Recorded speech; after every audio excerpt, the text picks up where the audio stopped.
Let that go inside you. Capture that moment. At first glance, Richard Nielsen betrays little of his impressive resume.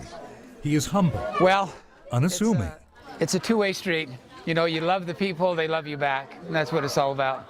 He started going to Africa with Operation Smile and now has been going back for about a quarter century. It just got in your blood. With his wife, Jody, he co-founded two charities, World of Difference and Reach the Children. We'll do 3 more classrooms up here. Combined, they've now built 1 secondary and 10 primary schools in Kenya.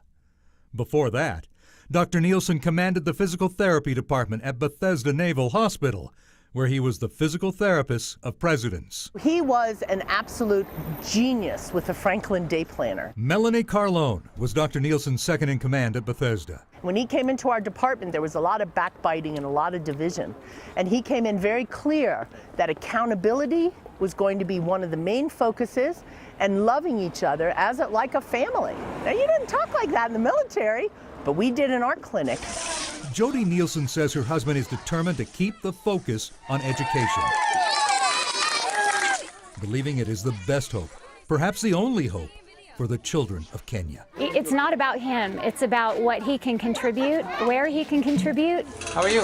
By the way, in Kenya, nobody calls him Dr. Nielsen. How are you? To Kenyans such as Charles Otieno, he's Ranger. Charles was a small boy in a primary school that we built many, many years ago over there. Now Charles is studying to be a critical care nurse. One of the goals of Ranger is that once he helps you, ensure you help somebody else. Everything Ranger does is based on a belief in the ripple effect. One person can't do it all, but he can touch a few people, and they in turn can touch others, until eventually an entire nation is lifted. Doors of opportunity open with education.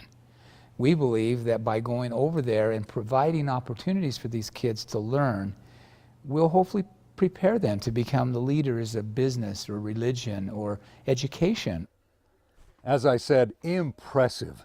What's more, he's climbed Mount Kilimanjaro 8 times. That's 20,000 feet up. And he plans on doing it one more time next year. But right now, he's taking us on safari in the Masai Mara. Coming up tomorrow night at 10, I'll show you what we find. In Kenya, Brent Hunsaker, ABC4 Utah.